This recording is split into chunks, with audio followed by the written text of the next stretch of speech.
vitesse qu'en donnant l'ordre de dormir, souvent utilisé pour induire l'hypnose, l'hypnotiseur se met à la place des parents. Il estimait devoir distinguer deux sortes d'hypnose, une cajoleuse qui apaise, qu'il rapportait au modèle maternel, et une qui menace, qu'il rapportait au père. Dans Introjection et transfert, 1909. En fait, l'ordre de dormir ne signifie dans l'hypnose rien d'autre que l'invitation à retirer tout son intérêt du monde et à le concentrer sur la personne de l'hypnotiseur.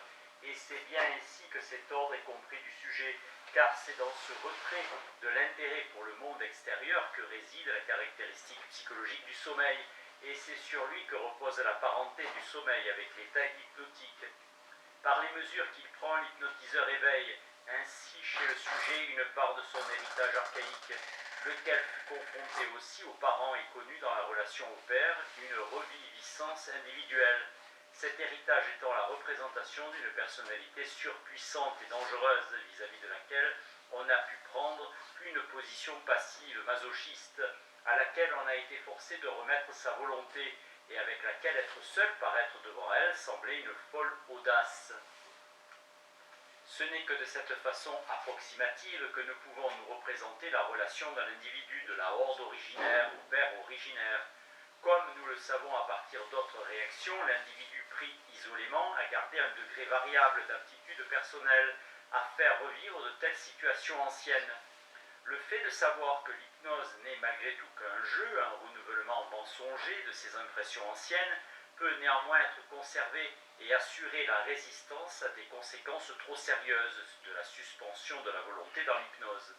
Le caractère inquiétant, coercitif de la formation en foule qui se manifeste dans ces phénomènes de suggestion peut donc bien être à bon droit expliqué par le fait que ceci découle de la horde originaire. Le meneur de la foule demeure toujours le père originaire redouté. La foule veut toujours être dominée par une puissance illimitée. Elle est au plus haut degré avide d'autorité. Elle a, selon l'expression de Lebon, soif de soumission. Le père originaire est l'idéal de la foule, qui domine le moi à la place de l'idéal du moi. L'hypnose peut prétendre à juste titre à cette appellation. Une foule à deux, il reste comme définition de la suggestion une conviction qui n'est pas fondée sur la perception et le travail de la pensée, mais sur un lien érotique.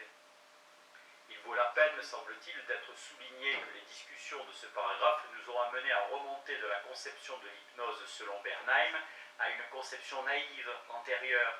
Selon Bernheim, il faut faire découler tous les phénomènes hypnotiques du facteur suggestion, qui n'est pas davantage explicable. Nous concluons quant à nous que la suggestion est une manifestation partielle de l'état hypnotique, lequel a son véritable fondement dans une disposition inconsciemment maintenue, issue de l'histoire originaire de la famille humaine. Freud a déjà exprimé son scepticisme envers les vues de Bernheim sur la suggestion dans la préface à la traduction du livre de Bernheim sur le sujet, 1888. Un stade dans le moi. Si gardant à l'esprit les descriptions complémentaires des auteurs traitant de la psychologie des foules, on jette un regard sur la vie de l'homme isolé d'aujourd'hui, on peut bien, devant les complications qui s'offrent ici, perdre le courage d'en présenter un résumé. Chaque individu pris isolément est une partie constitutive de différentes foules, liées par identification de différents côtés, et à édifier son idéal du moi selon les modèles les plus divers. Chaque individu pris isolément participe donc de plusieurs âmes des foules, âme de sa race, de sa classe, de sa communauté de foi, de son état, et peut par surcroît accéder à une parcelle d'autonomie et d'originalité. À l'observation, ces formations de foule stables et durables frappent moins étant donné leurs effets qui se maintiennent uniformément que les foules rapidement formées et passagères à partir desquelles Lebon a esquissé avec brio la caractérisation psychologique de l'âme des foules, et c'est dans ces foules bruyantes, éphémères et pour ainsi dire superposées aux autres que se produit justement le miracle par lequel ce que nous avons précisément reconnu comme acquis individuel disparaît, même si ce n'est que temporairement, sans laisser de traces. Ce miracle, nous l'avons compris dans le sens où l'individu abandonne son idéal du moi et l'échange contre l'idéal de la foule, incarné dans le meneur. Le miracle, qui nous soit permis d'ajouter cette correction, n'est pas également grand dans tous les cas.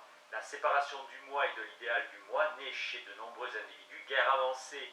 Les deux coïncident encore facilement, le moi a souvent conservé l'autosatisfaction narcissique antérieure. Le choix du meneur est très facilité par cet état de choses.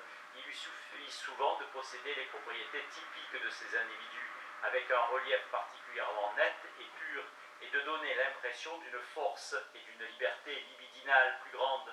Alors, le besoin d'un chef énergique vient à sa rencontre et le revêt de la superpuissance à laquelle, sans cela, il n'aurait peut-être aucunement prétendu. Les autres, dont l'idéal du moi ne se serait pas sans cela incarné dans sa personne, sans subir de retouches, sont alors entraînés suggestivement, c'est-à-dire par identification. Ce par quoi nous avons contribué à l'explication de la structure libidinale d'une foule se ramène, nous le reconnaissons, à la distinction du moi d'avec l'idéal du moi et au double mode de lien par là rendu possible, identification et installation de l'objet à la place de l'idéal du moi. L'hypothèse d'un tel stade dans le moi en tant que premier pas d'une analyse du moi doit se justifier progressivement dans les domaines les plus divers de la psychologie. Dans mon écrit pour introduire le narcissisme, collection des petits écrits sur la théorie des névroses, j'ai rassemblé ce qui dans le matériel pathologique permettait tout d'abord d'étayer cette séparation, mais il est permis d'espérer que l'importance de celle-ci se révélera bien plus grande à l'occasion d'un approfondissement ultérieur de la psychologie des psychoses. Pensons que le moi adopte désormais une relation d'objet avec l'idéal du moi issu de lui-même, et que, éventuellement, toutes les interactions entre objet extérieur et moi total que nous avons appris à connaître dans la théorie des névroses se répètent sur ce nouveau théâtre à l'intérieur du moi. Je n'envisagerai ici qu'une des conséquences découlant de ce point de vue et poursuivrai ainsi la discussion d'un problème qu'il m'a fallu d'ailleurs abandonner sans l'avoir résolu. Chacune des différenciations psychiques que nous avons appris à connaître représente une nouvelle complication de la fonction psychique, accroît la labilité de celle-ci et peut devenir le point de départ d'une défaillance de la fonction d'une entrée dans la maladie. Ainsi avons-nous en naissant franchi le pas qui mène du narcissisme, se suffisant absolument à lui-même, à la perception d'un monde extérieur changeant et à la première découverte de l'objet. Et à cela est lié le fait que nous ne supportons pas durablement ce nouvel état, que nous l'abolissons périodiquement et que dans le sommeil nous revenons à l'état antérieur d'absence de stimulation et d'évitement de l'objet. Ce faisant, nous suivons à vrai dire une indication du monde extérieur qui, par l'alternance périodique du jour et de la nuit, nous prive temporairement de la plus grande part des stimulations agissant sur nous. Une telle limitation n'intervient pas dans le second exemple, plus significatif pour la pathologie. Dans le cours de notre développement, nous avons effectué une séparation de notre constitution psychique en un moi cohérent et en un refoulé inconscient, laissé en dehors du moi. Et nous savons que la stabilité de cette nouvelle acquisition est exposée à de constants ébranlements. Dans le rêve et dans la névrose, ce qui est exclu frappe en vue d'admission aux portes gardées par les résistances et en état de santé et de veille.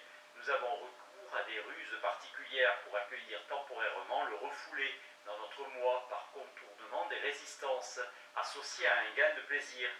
Mots d'esprit et humour, pour une part aussi le comique en général, peuvent être considérés sous cet éclairage. À toute personne connaissant la psychologie des névroses, des exemples semblables, de moindre portée, viendront à l'esprit, mais je me hâte d'en arriver à l'application que j'ai en vue. Il serait tout à fait pensable que la scission de l'idéal du moi avec le moi ne soit pas, elle non plus, durablement supportée, et qu'elle soit contrainte de s'effacer temporairement. Dans tous les renoncements et toutes les limitations imposées au moi, l'infraction périodique aux interdits est la règle, comme le montre bien l'institution des fêtes qui à l'origine ne sont rien d'autre que des excès permis par la loi et qui doivent précisément à cette libération leur caractère de gaieté.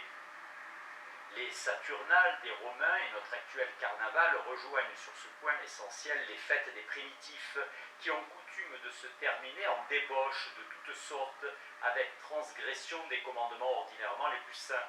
Mais l'idéal du moi englobe la somme de toutes les limitations auxquelles le moi doit se soumettre et c'est pourquoi le retrait de l'idéal devrait être une fête grandiose pour le moi qui alors aurait une fois encore le droit d'être content de lui. Trotter fait découler le refoulement de la pulsion grégaire. Il s'agissait chez moi plutôt d'une transposition dans un autre mode d'expression que d'une contradiction quand je disais, pour introduire le narcissisme, la formation de l'idéal serait de la part du moi la condition du refoulement. Il se crée toujours une sensation de triomphe quand quelque chose dans le moi coïncide avec l'idéal du moi. De même, le sentiment de culpabilité et le sentiment d'infériorité peut être compris comme expression de la tension entre moi et idéal. Il y a, comme on sait, des êtres chez qui la perception diffuse de l'humeur, oscille de manière périodique, allant d'une dépression démesurée à un bien-être accru, en passant par un certain état intermédiaire, et ces oscillations apparaissent certes selon des amplitudes de grandeur très différentes, allant de ce qui est à peine décelable jusqu'à ces extrêmes qui, sous forme de mélancolie et de manie, interviennent de façon hautement torturante et perturbatrice dans la vie des intéressés. Dans les cas typiques de ces troubles cycliques de l'humeur, les circonstances extérieures ne semblent jouer aucun rôle déterminant. En fait, de motif intérieur, on ne retrouve chez ces malades rien de plus ni rien d'autre que chez tous les autres. Aussi a-t-on pris l'habitude de juger ces cas comme non psychogènes. Il sera question plus tard d'autres cas de troubles cycliques de l'humeur tout à fait semblables, mais qui s'expliquent facilement par des traumatismes psychiques. Les raisons de ces oscillations spontanées de l'humeur sont donc inconnues. Le mécanisme selon lequel une manie relaie une mélancolie échappe à notre compréhension. C'est pourquoi il s'agirait ici des malades auxquels pourrait être appliquée notre hypothèse selon laquelle leur idéal du moi se dissout temporairement dans le moi, après avoir exercé préalablement un pouvoir particulièrement rigoureux. Efforçons-nous d'éviter les obscurités. Sur le terrain de notre analyse du moi, il n'est pas douteux que chez le maniaque, moi et idéal du moi ont conflué, si bien que la personne dont aucune autocritique ne trouble l'humeur, faite de triomphe et de ravissement de soi-même, peut se réjouir de la disparition des inhibitions, des égards pour autrui et des auto-reproches.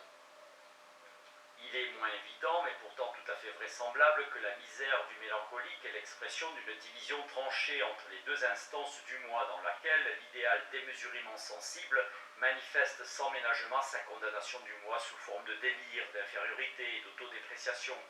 La seule question est de savoir si l'on doit chercher l'origine de cette modification des relations entre le moi et l'idéal du moi dans les rébellions périodiques postulées plus haut contre la nouvelle institution, ou si l'on doit en rendre responsable d'autres états de choses. Le renversement en manie n'est pas un trait nécessaire dans le tableau clinique de la dépression mélancolique.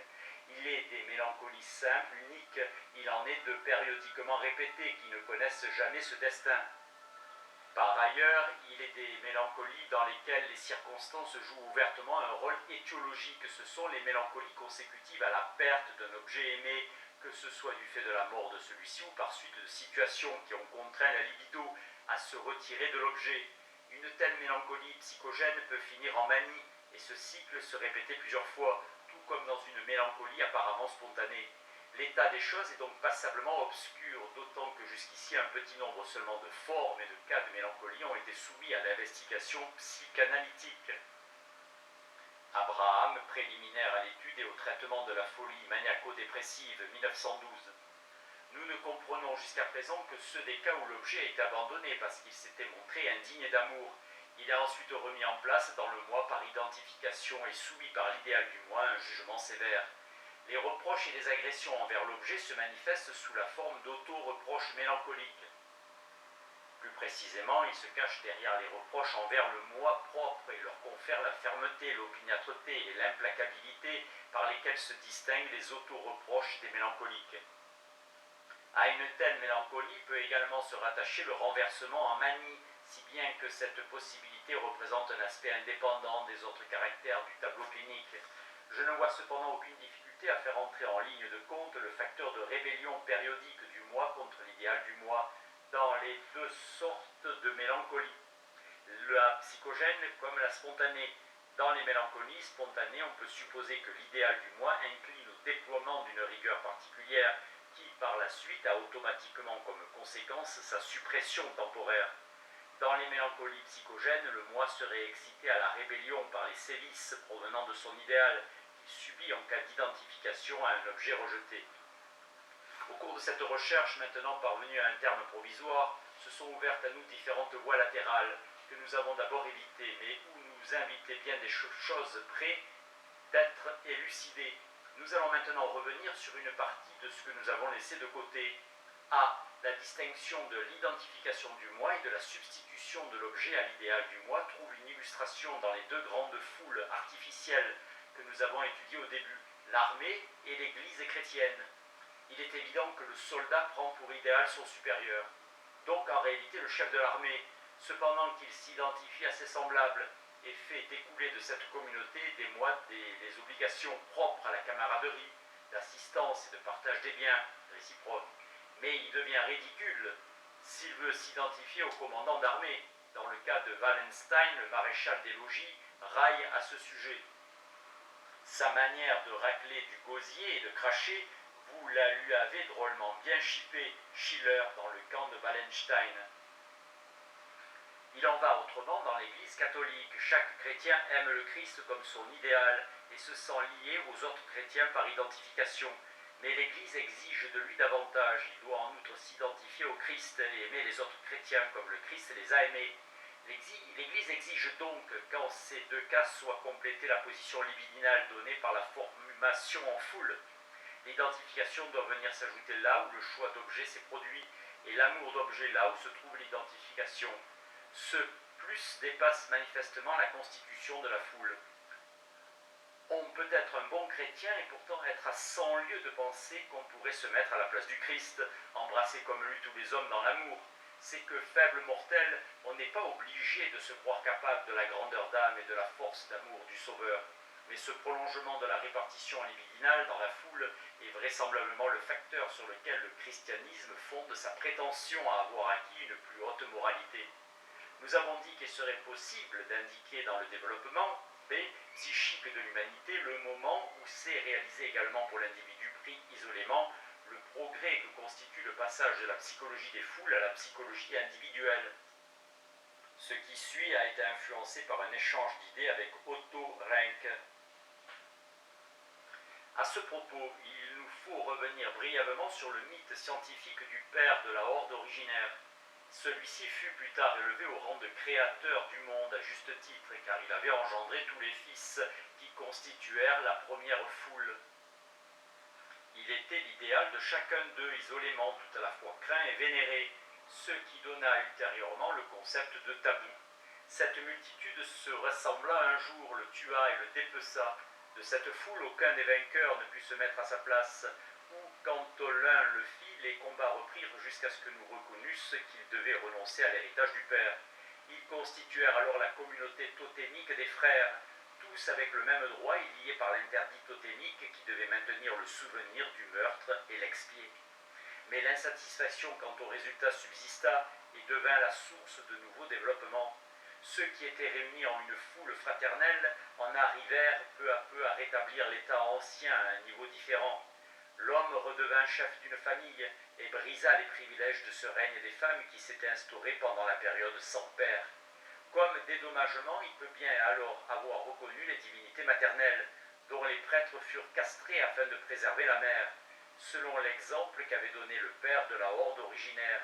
La nouvelle famille ne fut cependant qu'une ombre de l'ancienne. Les pères étaient nombreux et chacun d'eux limité par les droits de l'autre.